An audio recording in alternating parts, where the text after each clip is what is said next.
আসসালামু আলাইকুম রহমতুল্লাহ বারাকাতু। কেমন আছেন সবাই? আশা করি সকলে ভালো আছেন। আমাদের ভিডিওর যে ডেসক্রিপশন দেখে আপনি বুঝে বলছেন যে আমরা কি নিয়ে আজকে হাজির হয়েছি। যে বর্তমান সময়ে ইসলাম নিয়ে মানুষ কেলামেলা শুরু করে দিচ্ছে। যে হুজুর ছিলাম, ভাইরাল হতে পারতাছি না, এখন কীভাবে ভাইরাল হবো? মানে পাঞ্জাবি টুপি ছেড়ে দেয়া, প্রথম ছিলাম আলেম, এখন হয়ে গেলাম জালেম।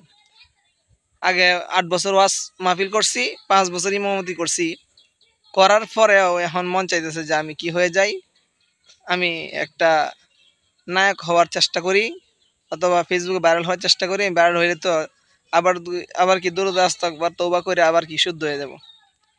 কিছুদিন আগে দেখছিলাম যে টিকটকার হাফেজ ছেলে শিপন, সে কিছুদিন এরকম পাগলামি করে আবার সে তওবা করে আবার ঠিক হয়ে গেছে। কিন্তু কিসের জন্য ভাই? যে আমরা ভাইরাল হবো বা না হবো তো আল্লাহ তাআলার হাতে সবকিছু।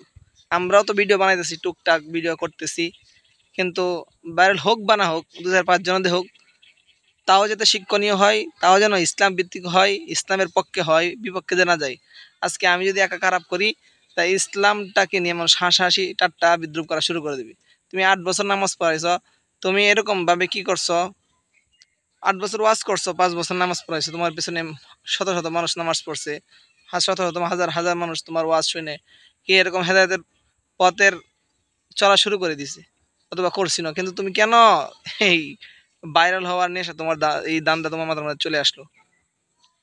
যাই হোক, আল্লাহ রাব্বুল আলামিন আমাদের সকলকে এইসব মানুষ থেকে আল্লাহ রাব্বুল আলামিন আমাদেরকে হেফাজত করুক, এবং কি ইসলামকে পরিপূর্ণভাবে আমরা যেন মানুষের সামনে তুলে ধরতে পারি, হোক ভাইরাল হোক বা না হোক, যাতে আমরা মানুষের কাছে ইসলাম প্রচার করতে পারি।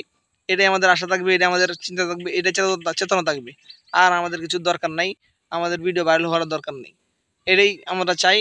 আর আল্লাহ রাব্বুল আলামিন এইসব মানুষকে হেদায়েত দান করুক সঠিকভাবে, এবং জান্নাতের পথে চলার তৌফিক দান করুক।